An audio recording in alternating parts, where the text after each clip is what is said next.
संभल हिंसा मामले में एसआईटी ने कार्रवाई तेज कर दी है। पुलिस द्वारा पहले नोटिस जारी किए जाने के बाद अब जामा मस्जिद के सदर एडवोकेट जफर अली को हिरासत में ले लिया गया है। उनसे एक डोनेशन मांगने के मामले में पुलिस अधिकारी पूछताछ कर रहे हैं। माना जा रहा है कि पुलिस इस मामले में कार्रवाई कर सकती है। एएसपी श्रीश चंद का कहना है कि मस्जिद के नाम पर ऑनलाइन लोगों से मदद मांगने के मामले में पूछताछ की जा रही है।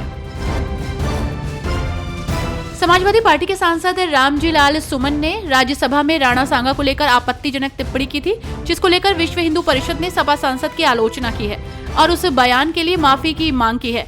विहिप के राष्ट्रीय प्रवक्ता अमितोष पारिक ने कहा कि रामजीलाल सुमन द्वारा दिया गया बयान बेहद ही शर्मनाक है। शायद वे मेवाड़ की वीर गाथाओं से परिचित नहीं हैं।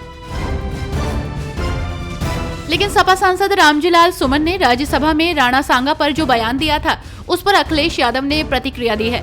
अखिलेश यादव ने उस बयान का बचाव किया है। सपा प्रमुख ने कहा कि इतिहास के पन्ने सब लोग पलट रहे हैं। बीजेपी के लोग किस तरह के पन्ने पलट रहे हैं? बीजेपी के लोग किस तरह की बहस कर रहे हैं? जिन्होंने संविधान की शपथ ली, वो लोग क्या बहस कर रहे हैं?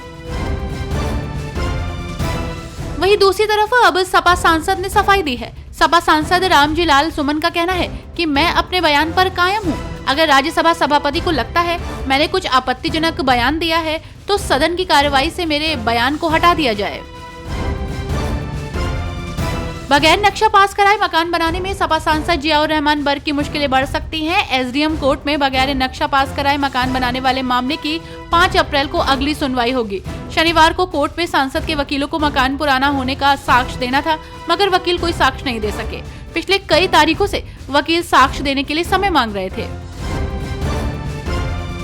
यूपी में एक मस्जिद के अंदर शिया और सुन्नी मुस्लिमों के बीच जमकर मारपीट हुई है। इस घटना का वीडियो भी सामने आया है। एक पक्ष के बुजुर्ग ने शिया समुदाय पर जान से मारने की नीयत से हमला करने का आरोप लगाया है और डीएम से शिकायत करने की बात कही है।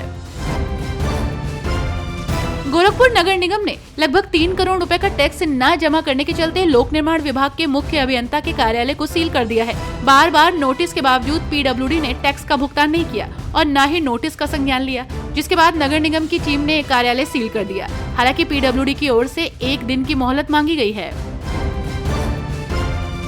यूपी की योगी सरकार में कैबिनेट मंत्री ओम प्रकाश राजभर ने कहा कि बहराइच में सैयद सालार गाजी की जगह महाराजा सुहेल देव का मेला लगना चाहिए। राजभर ने अपने चिर परिचित अंदाज में कहा कि सैयद मसूर गाजी काबुल से भारत को लूटने चला था, यहाँ के मंदिरों और मठों को लूटने आया था और इस दौरान कुल 585 राजाओं ने उसका सामना किया था।